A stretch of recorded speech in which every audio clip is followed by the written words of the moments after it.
Hallelujah. Praise the lord.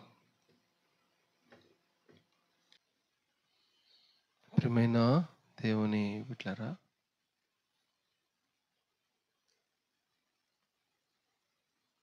దేవుని దగ్గర ప్రతి క్రైస్తవ విశ్వాసి ప్రార్థన చేయడం, దేవుని దగ్గర విచారించడం అనేది అది చాలా ప్రాముఖ్యమైన విషయం.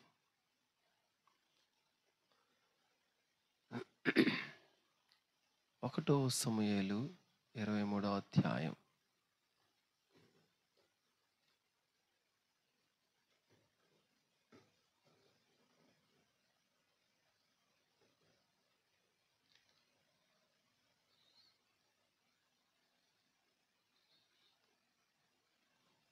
రెండో వచనం చదువుతారా? అంతటా దావీదు, నేను వెళ్ళి ఈ ఫిలిప్పీయులను హతము చేయుదునా అని యెహోవా యొద్ద విచారణ చేయగా, యెహోవా, నీవు వెళ్ళి ఫిలిప్పీయులను హతము చేసి కెయీలాను రక్షించమని దావీదునకు సెలవిచ్చెను. చాలు, కళ్ళు మూసుకున్నట్లయితే చిన్న ప్రార్థన చేసుకుందాం. గొప్ప తండ్రి, నీ పాదాలకు వందనాలు. కొద్దిమంతో చేరి ఇదిగో ఈ ఆన్లైన్ ప్రేయర్లో నేను స్తుతించడానికి, నేను గణపరచడానికి మీరు నాకు ఇచ్చిన ధన్యతకై వందనాలు. భద్రపరచండి. ఈ మాటల్ని హృదయంలో దాచుకోవడానికి నీ కృప దయచేయండి. కొద్దిసేపు నేను వాక్యం చెప్పడానికి ఇదిగో నీ శక్తి చేత, నీ ఆత్మ చేత నింపండి. బలహీనుడు నీ బలము చేత నింపమని ప్రార్థన ఆలకించమని ప్రభువు నజరేసు క్రీస్తు వారి నామములో అడిగి వేడుకుంటున్నాను తండ్రి, ఆమేన్. ప్రియమైన దేవుని బిడ్డలారా,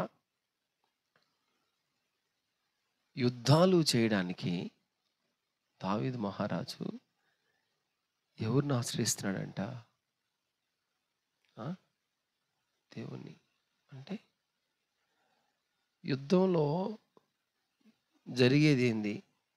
యుద్ధంలో ఏం జరగద్ది? చనిపోవటాలే. ఏంది? Do or die. బ్రతకడమా చావడమా? అంతకు మించి ఇంకేముండదు యుద్ధంలో, అంతేనా? యుద్ధానికి పోయేటప్పుడంట దావీదు యెహోవా దగ్గరికి వెళ్ళాడంట. వెళ్ళన్నాడంట, అయ్యా, నేను యుద్ధానికి పొమ్మంటావా వద్దా? ఇదిగో ప్రియమైన దేవుని బిడ్డలారా, దేవుడు మనకేం తెలియపరుస్తున్నాడంటే ప్రతి విషయాన్ని మనం దేవుని దగ్గర చెప్పాలి. ప్రాణం పోయే విషయం కన్నా ఇంకొక పెద్ద విషయం ఏదైనా ఉంటుందా? మీరు చెప్పండి. ప్రాణం పోయే దానికంటే ఇంక పెద్ద విషయం ఏదైనా ఉంటుందా? మనిషి తుది శ్వాస కన్నా గొప్పది ఏదైనా ఉందా? ఏది లేదు. దావీదు అంటున్నాడు, నేను ఫిలిప్పీయులతో యుద్ధము చేయడానికి వెళ్ళమంటావా వద్దా? రాజ్యాన్ని చూసుకోవట్లేదు కానీ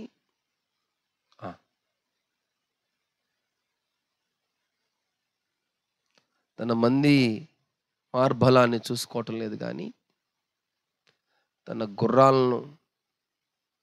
గుర్రపు బలాలను చూసుకోవటం లేదు కానీ ఆయన అన్న మాట ఏంది? నేను యుద్ధానికి పొమ్మంటావా వద్దా? దేవుడు అడుగుతున్నాడు. దేవుడు అన్నాడు, యెహోవా యొద్ద విచారణ చేయగా నీవు వెళ్ళి ఫిలిప్పీయులను హతము చేసి కెయీలానును రక్షించమని దావీదునకు సెలవిచ్చాడు. అబ్బా, ఎంత గొప్ప మాట ఈ మాట! దేవుడు దావీదు మొర ఆలకిస్తున్నాడు. దేవుడు దావీదు విచారణ, దావీదు ప్రార్థన ఆలకిస్తున్నాడు. దావీదు ఏ దేవుణ్ణైతే కొలిచాడో అదే దేవుణ్ణి నువ్వు నేను ఆరాధించేది కదా, కాదంటారా? కొన్నిసార్లు దావీదు దేవుని బలాన్ని పక్కన పెట్టినప్పుడు దేవుడు అనిచ్చాడు అనవలేదా? నువ్వు ఇప్పటిదాకా నన్ను అడుగుతా వచ్చావు. కొన్నిసార్లు నువ్వు జనాలను లెక్కించావు దావీదు. ఇదిగో నీకు మూడు శ్రమలు ఇస్తానని చెప్పి మనకు బైబిల్లో వాటి గురించి బాగా రాస్తున్నారు. దేవుణ్ణి అడిగితేనే మనిషి జీవితంలో విజయం. నేను మళ్ళీ చెప్తున్నా, ఏ సమస్య అయినా సరే, ఎటువంటి విడుదలైనా సరే, ఎటువంటి బాధ అయినా సరే, ఎటువంటి ప్రాబ్లం అయినా సరే, ఎటువంటి అక్రత అయినా సరే, ప్రతి చిన్న విషయం దేవుని దగ్గర పెట్టాల్సిందే. దేవుని దగ్గర పెట్టకుండా ఏది అడగకూడదు. దేని ప్రతిఫలం ఆశించకూడదు.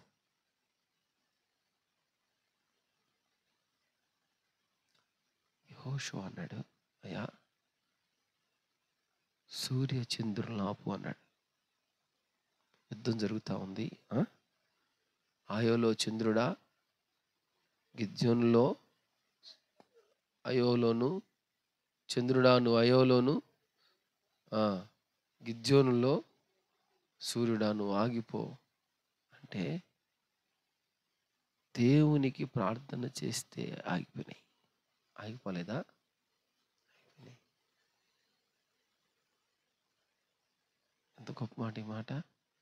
సూర్య చంద్రులు ప్రార్థనకి లొంగినాయి. ఏంటంట? సూర్య చంద్రులు ప్రార్థిస్తే లొంగినాయి. ప్రపంచమే నీ కాళ్ళ కిందకు వస్తుంది ప్రార్థిస్తే. హల్లెలూయా. ఒక భక్తుడు అంటాడు, ఇది అలంకార భాషలు అన్నాడు ఈ మాట. ఆయన ఆత్మీయమైన పురుగొల్పులోకి మీరు రావడానికి నేను ఈ మాట చెప్తున్నా. నువ్వు ప్రార్థన చేస్తే ఆకాశంలో ఉన్న చుక్కలు కోసి నీ చేతిలో పెట్టడా అంట. ఏంటంట? ఆకాశంలోని చుక్కలు కోసి నీ చేతిలో పెట్టడా. నువ్వంటే అంత ఇష్టం ఆయనకి. మామూలు ఇష్టం కాదు.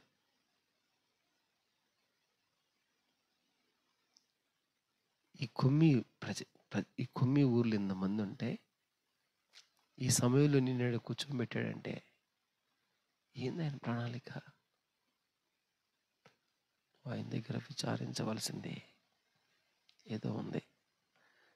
నేను ఆయన దగ్గర విచారించవలసింది ఏదో ఉంది.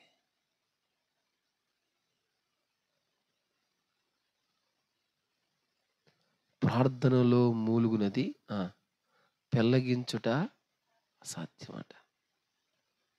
ప్రార్థనలో మూలిగేది దాన్ని ఎవరు కూడా పెళ్ళగించలేరు. అబ్బా, ఎంత గొప్ప మాట! ఎంత చక్కగా రాశాడు ఈ పాట. ప్రియమైన దేవుని బిడ్డరా, మనిషి అన్నీ చేస్తాడు కానీ దేవుని దగ్గర విచారించడం మర్చిపోతాం చాలాసార్లు. కొన్నిసార్లు దేవుడు మనిషికి ఎందుకు శ్రమ పెడతాడంటే ఆ శ్రమల్లో నువ్వు ఆయన ఎక్కువ అనుకోవాలనే. అంతకుమించి ఒక మాట నా బైబిల్లో నాకు బలి నచ్చుద్ది. ఏందయ్య అంటే అది, నువ్వు ఓర్వదగిన దానికంటే ఎక్కువ శ్రమను నీకు ఏం చేయడంటే ఆయన ఎక్కువ శ్రమను నీకు ఆయన ఆపాదించడం. దగిన దానికంటే ఎక్కువ శ్రమ పడతాం కదా. నేనంట నా శ్రమలు ఎవరికి తెలుసయ్యా, నా బాధలు ఎవరికి తెలుసు, నా కష్టం ఎవరికి తెలుసు, నా హృదయ స్పందన ఎవరికి తెలుసు, నా కష్టాలు కూడా ఎవరికైనా వస్తాయా అని మనం అనుకుంటే దేవుడు అంటాడు, నా కష్టాల ముందు నీ కష్టం కష్టమేనా అంటాడు. అవునా? నా కష్టం ముందు మీకోసం హింసింపడ్డాను, మీకోసం కొట్టబడ్డాను, మీకోసం ముఖం మీద ఉమ్మూసారు. ఎవరికి ఉమ్మూసింది? దేవునికి. దేవుడి పైన ఉమ్ముబడింది మనిషి ఉమ్ము. అమ్మా నా మాట వినాలా? నిద్రపోకండి, చల్ల గాలి వస్తూ ఉంది. ప్రియమైన దేవుని బిడ్డలారా, 2 రాజులు 8వ అధ్యాయం 8వ వచనంలో నిద్రపోతుంది.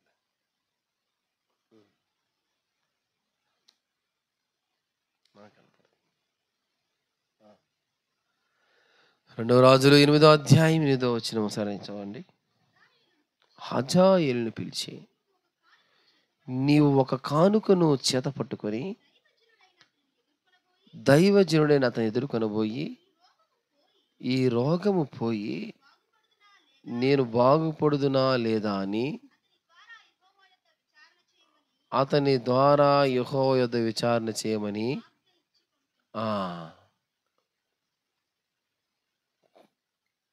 6 నుంచి చదువుతా పాప. ఆ, ఆ, ఆ, ఆ, ఆ, ఆ, ఆ, ఆ. ఎలీషా దమస్కునకు వచ్చెను. ఆ కాలమున సిరియా రాజైన బెన్హదదు రోగి అయ్యుండి దైవజనుడైన వచ్చి ఉన్నాడని తెలుసుకొని హజాయేలును పిలిచి, నీవు ఒక కానుకను చేత పట్టుకొని దైవజనుడైన అతన్ని ఎదుర్కొనబోయి, ఈ రోగము పోయి నేను బాగుపడుదునా లేదా అని అతని ద్వారా యెహోవా యొద్ద విచారణ చేయమని ఆజ్ఞాపించెను. తర్వాత హజాయేలు దమస్కులోనున్న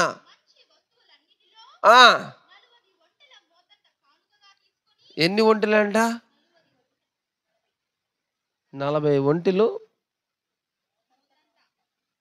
మోతంత కానుకంటే ఏంది మామూలు విషయమా? ఒక్క ఒంటి మోత మోస్తేనే ఇంట్లో మొత్తం నిండిపోద్ది. 40 ఒంట్లు అంటే నాకు తెలిసి ఈ చర్చి 3-4 గంటల చర్చి.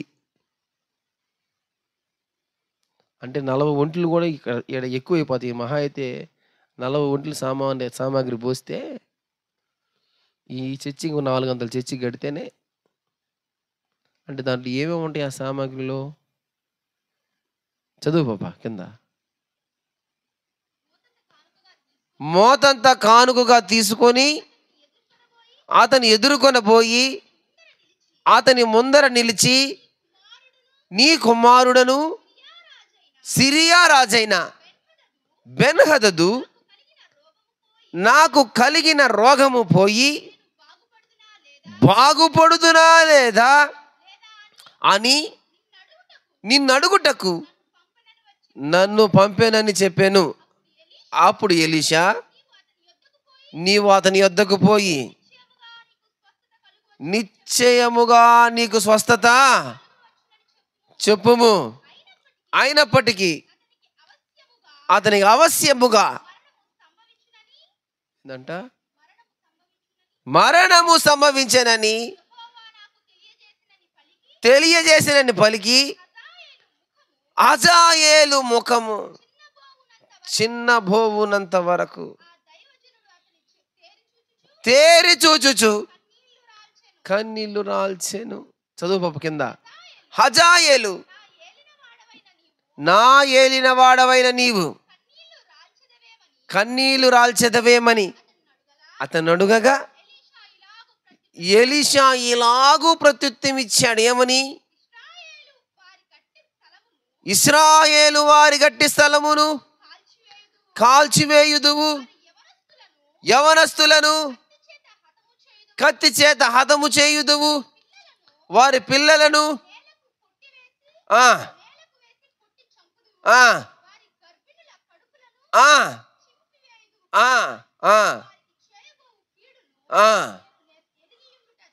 ఏది ఉండుట చేత.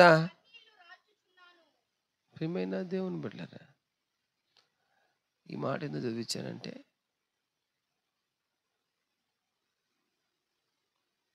జరిగినయే కాదు, ప్రార్థన చేస్తే జరగబోయేవి కూడా చెప్తాడు. హల్లెలూయా, హల్లెలూయా. జరగబోయే విషయాలు కూడా ప్రవక్త చెప్తున్నాడు. నీ జీవితంలో మంచి జరిగేదో, నీ జీవితంలో చెడు జరిగేదో, ఎందుకు జరగద్ది, దేనికి జరగద్ది అని జరగబోయే విషయాలు కూడా ఆత్మచేత నింపబడి ఎలీషా మాట్లాడుతున్నాడు. ఈ మాట ఎందుకు చదివించానంటే, యెహోవా దగ్గర విచారణ చేస్తే జరగబోయే విషయాలు కూడా చెప్తాడు. హల్లెలూయా, హల్లెలూయా.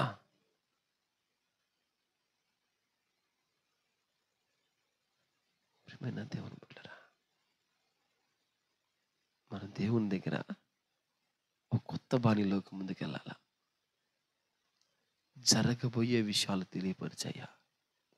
అది క్రైస్తవుని యొక్క నినాదం. ఏంది? జరగబోయే విషయాలు తెలియపరిచయ్యా.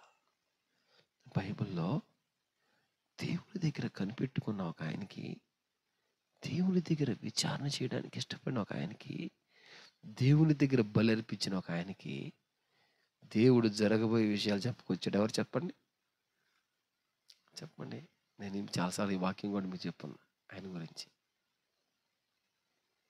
బైబిల్లో దేవుని దగ్గర విచారణ చేసిన ఒక ఆయన్ని దేవుని దగ్గర బలర్పించిన ఒక ఆయనకి జరగబోయే విషయాలు దేవుడు తెలియపరిచాడు.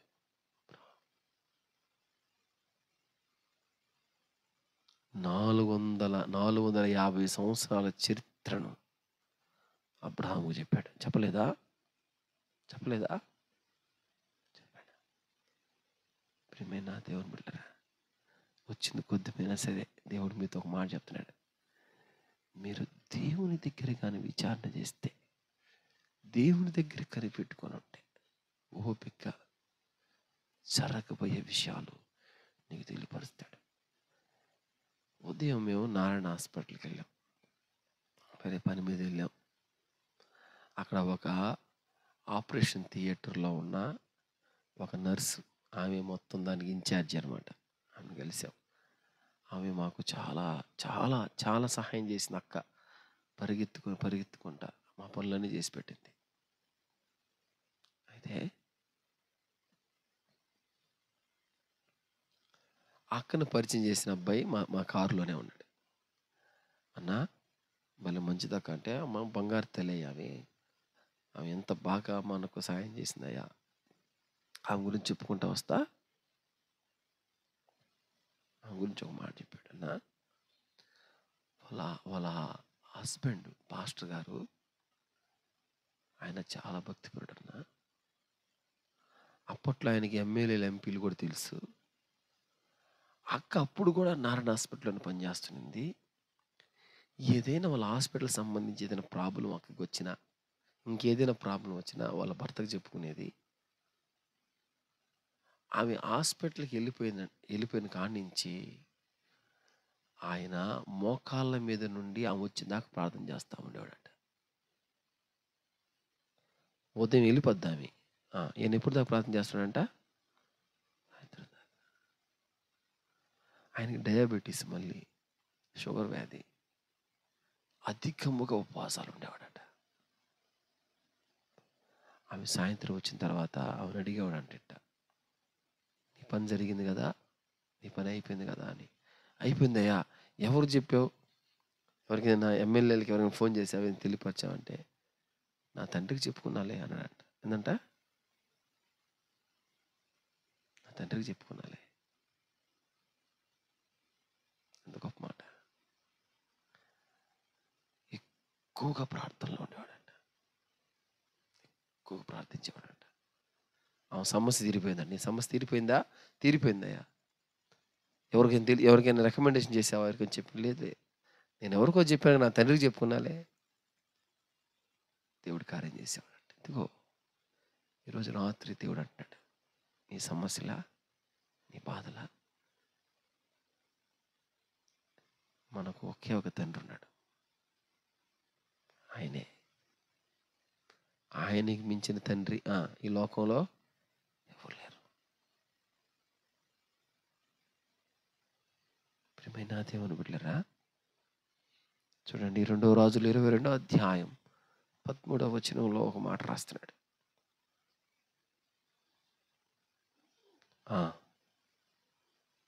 2 రాజులు 22:13 అమ్మా.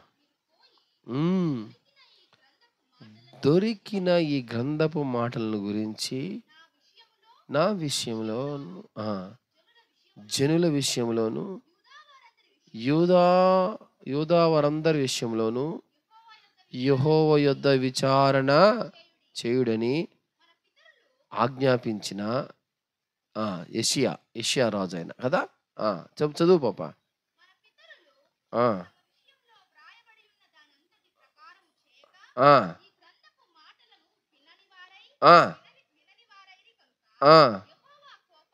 యెహోవా కోపాగ్ని చాలు. దేవుని మాట కుటుంబంలో వినాలమ్మా. దేవుని వాక్యంలోని గ్రంథపు చుట్టలోని మాట వినకపోతే యెహోవా కోపాగ్ని రేగిందంట.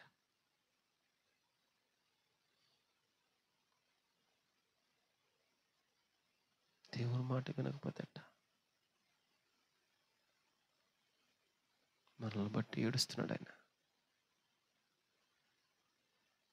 అతి పవిత్రమైన గ్రంథం మనకి ఇవ్వబడింది. ఆ గ్రంథంలోని మాటలు బట్టి మనం బ్రతకాలి కదా. యెహోవా మాట వాళ్ళు విననందున యెహోవా కోపము వాళ్ళ మీద రేగే. దేవుని యొద్ద విచారణ చేసేటప్పుడు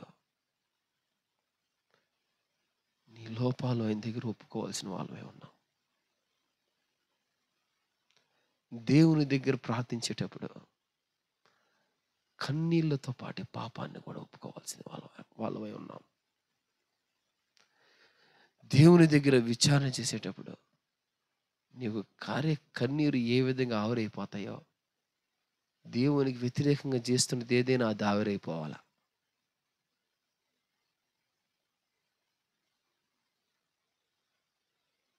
ఆయన మాట ఒక మాట రాయబడింది.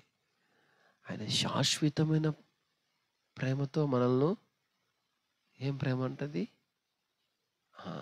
శాశ్వతం. ఒక మాట నాకు భలే నచ్చుద్ది.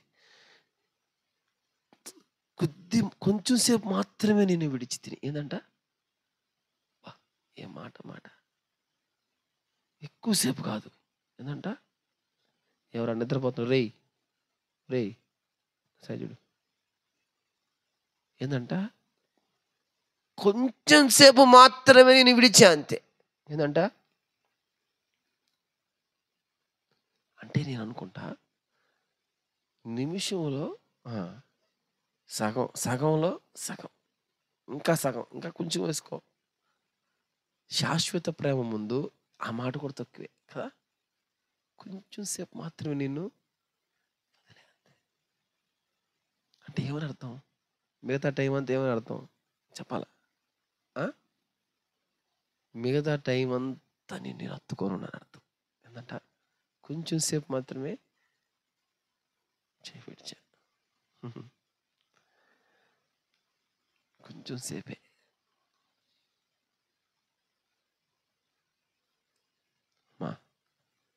మనల్ని ఎడబాసేవాడు కాదైన, మన వదిలిపెట్టేవాడు కాదైన, మనల్ని కాదనేవాడు కాదైన. ఈరోజు రాత్రి ఆయన దగ్గర విచారణ చేయడానికి వచ్చి నువ్వు కొంచెం సేపే విడిచిపెట్టాడంతే. నేను పరిపూర్ణ హత్తుకోవాలని ఆశపడతాడు ఆయన.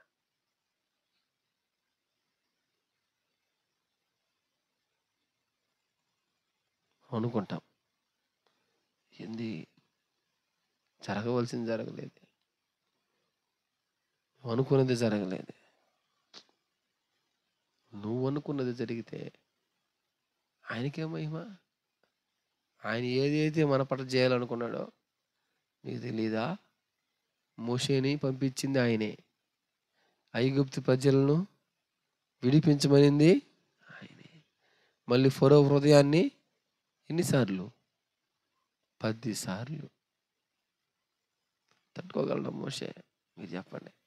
ఏందయ్యా నువ్వు పంపిస్తేవి మళ్ళీ కఠినం చేస్తుంటే, నేను శుద్ధంగా గొర్రెలు కాసుకునేవాను కదా. నువ్వే పంపిస్తుంటివి. నువ్వే హృదయాన్ని, రోమియోలు రాసిన పత్రికలో ఉంటుంది ఆ మాట. ఏం తెలుసా?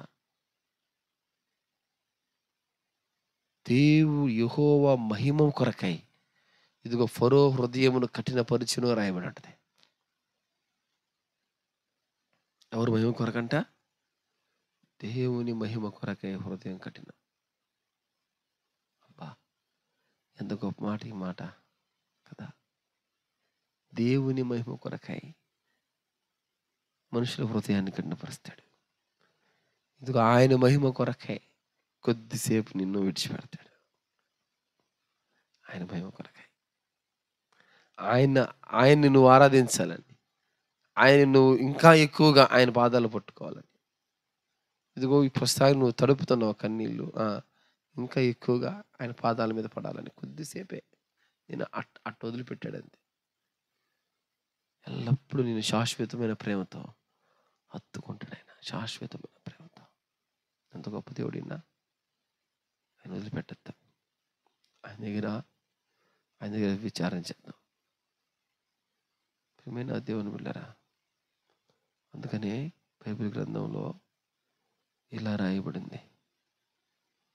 యాకోబు రాసిన పత్రిక 5వ అధ్యాయం 15వ వచనం ముగిస్తాను నేను. యాకోబు రాసిన పత్రిక 5వ అధ్యాయం 15వ వచనంలో విశ్వాస సహితమైన ప్రార్థన. ఆ రోగి దగ్గర ఏదైనా పెట్టుకోండి. విశ్వాస సహితమైన ప్రార్థన నీకు విజయం ఇచ్చును. విశ్వాస సహితమైన ప్రార్థన నిన్ను ఓదార్చును. విశ్వాస సహితమైన ప్రార్థన నీకు ధైర్యాన్ని ఇచ్చును. విశ్వాస సహితమైన ప్రార్థన నేను శ్రమలో నుంచి బయటకు తీసుకోవచ్చు. విశ్వాస సహితమైన ప్రార్థన నీ మనసుకు ఊరటనిచ్చును. దేవుని దగ్గర ప్రార్థించడం అంటే విచారించడం కాదంటారా? దేవుని దగ్గర విచారించడం అంటే ప్రార్థించడమేగా. ప్రార్థన చాలా బలమైనది. ప్రార్థన లేకపోతే మనిషి ఊపిరిపోయినట్టే విశ్వాసికి. ఏంది? మనిషి ఊపిరట్టో విశ్వాసికి ప్రార్థన అట్ట.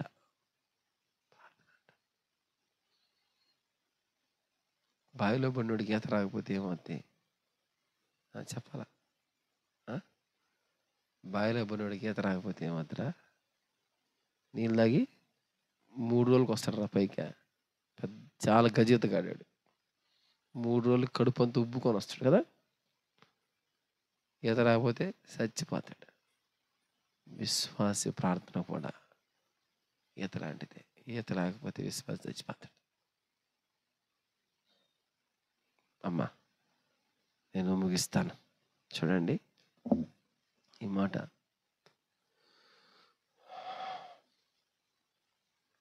కీర్తనలు 102వ అధ్యాయం 17వ వచనంలో ఈ మాట రాస్తున్నాడు. చదవండి.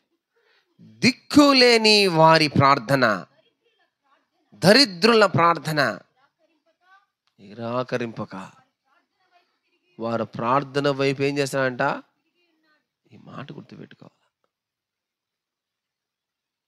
ప్రార్థన వైపు ఏం చేస్తాడంట ఆయన తిరిగేది ఏందమ్మా? లోకాన్ని దిప్పి ఆయన. ఏంది? లోకాన్ని దిప్పి ఆయన నీ ప్రార్థనకు ఆయన తిరుగుతున్నాడంట. అంత బలమైంది ప్రార్థన. ప్రార్థన కుటుంబాల్లో కార్యాలు చేస్తుంది. ప్రార్థన వలన కుటుంబంలో గొప్ప విజయాన్ని చూస్తారు. ప్రార్థిస్తే ఒకప్పుడుకి దానికి ఫలితం ఉంది. ఏంటంట? ప్రార్థిస్తే ఒకప్పుడుకి దానికి ఫలితం అనుభవిస్తాం. నేను అంటాను, ప్రార్థన చెట్టు లాంటిది. ఏంది? ఇప్పుడు వేసామనుకో, నీరు పోసామనుకో దానికి, అప్పుడప్పుడికే ఫలాలు కాయి. ఏంటంట? చెట్టే దాని కాయలు కాసిన తర్వాత అవి తింటావే మహమ్మదురం ఏందయ్యి మధురం. అందరు ఆ చెట్టు చూస్తారు, చూడరా? అంతే. అమ్మ దీక్ష ప్రార్థనే బలం, ప్రార్థనే విజయం. నీ జీవితాన్ని ఉన్నతమైన శిఖరాలకి, మీ జీవితాలని ఉన్నతమైన శిఖరాలకు తీసుకుపోతే ఏం తెలుసా? ప్రార్థనే. నేను ఒక మాట చెప్పి ముగిస్తా. మనిషి ఒంటరి స్థితిలోను, మనిషి లేమిలోను, మనిషి దరిద్రంలోను మనిషికి తోడుగా ఉండేది ఏం తెలుసా? ప్రార్థనే. ప్రార్థన లేకపోతే మనిషి బ్రతకలేడు. క్రైస్తవ విశ్వాసి చచ్చిపోయేంత వరకు ప్రార్థన చేస్తూ ఉండాలి. నేను అంటాను, నీ ప్రార్థనలో దమ్ము ఉండాలి. ఏముండాలా? నువ్వు ప్రార్థన చేస్తే దేవుడు నీ వైపు తిరిగేటట్టు ఉండాల. అది ప్రార్థన. దేవుడు లోకాన్ని తిప్పైనా నీ సాయి చూడాల. ఎవర్రా ఈ బిడ్డ, ఎవర్రా ఈడట చేస్తాడు ప్రార్థన. నేను ఈరోజు మీతో ఒక మాట మాట్లాడుతున్నా. భక్సింగ్ గారు రాత్రి అంతా ప్రార్థన చేసేవాడంట. ఆయన ఒక్కడే మాట్లాడుకునేవాడా? దేవుడు ఆయనతో మాట్లాడ్డా? ఆయన మాట్లాడుతుండబట్టే ఈయన ఆయనతో మాట్లాడుతున్నాడు, లేకపోతే మాట్లాడ్డా. నువ్వు ప్రార్థన కొనసాగింపబడుతుంది అంటే ఆయనతో మాట్లాడుతున్నాడని లెక్క, నీ వైపు తిరుగుతున్నాడని లెక్క, నీ ప్రార్థనకు జవాబిస్తున్నాడని లెక్క, నీ ప్రార్థనను ఆయన వింటున్నాడని లెక్క. ఆషామాషు ప్రార్థన, ఆచార సంబంధమైన ప్రార్థన, ఏదో ఏదో సంస్కృతాలు పెట్టి లేకపోతే పెద్ద పెద్ద ఓడ్లు పెట్టి అవసరం ఆయనకి. మనిషితో నువ్వు ఎట్ట మాట్లాడతావు ఆయనతో మాట్లాడు. ఆయన వైపు చూస్తాడు. దానియేలు బోన్లో పడిన వెంటనే దానియేలు చేసింది ప్రార్థన కాదు. షడ్రక్, మెషక్, అబేద్నెగోలు అగ్నిగుండంలో పడ్డారంటే వాళ్ళు ప్రార్థన చేయలా? దేవుడు మన పక్షాన కార్యాలు చేయాలంటే ప్రార్థన. కాకపోతే కొద్ది ఆలస్యం అవుతుంది అంతే. ప్రపంచాన్ని వైపు చూసి అంత స్థితికి నేను దేవుడు తీసుకెళ్తాడు, మిమ్మల్ని దేవుడు తీసుకెళ్తాడు. ఆఖరిగా నేను ఒక మాట చదివి ముగిచ్చేస్తున్నాను. యెరెమీయా 29వ అధ్యాయం 13వ వచనం చూస్తారా? యెరెమీయా 23వ అధ్యాయం 13వ వచనం. 29వ అధ్యాయం 13వ వచనం అమ్మ. మీరు నన్ను వెదికిన ఎడల పూర్ణ మనసుతో నన్ను గూర్చి విచారణ చేయుట ద్వారా ఏదంట అమ్మా? అయ్యా, మీరు నన్ను వెతికిన ఎడల పూర్ణ మనసుతో విచారణ చేయుట ద్వారా మీరు నన్ను, అది నేనంటాను, ఆయన కనుగొన్నదాకే నీ బాధ. వన్స్ ఒకసారి ఆయన కనపడితే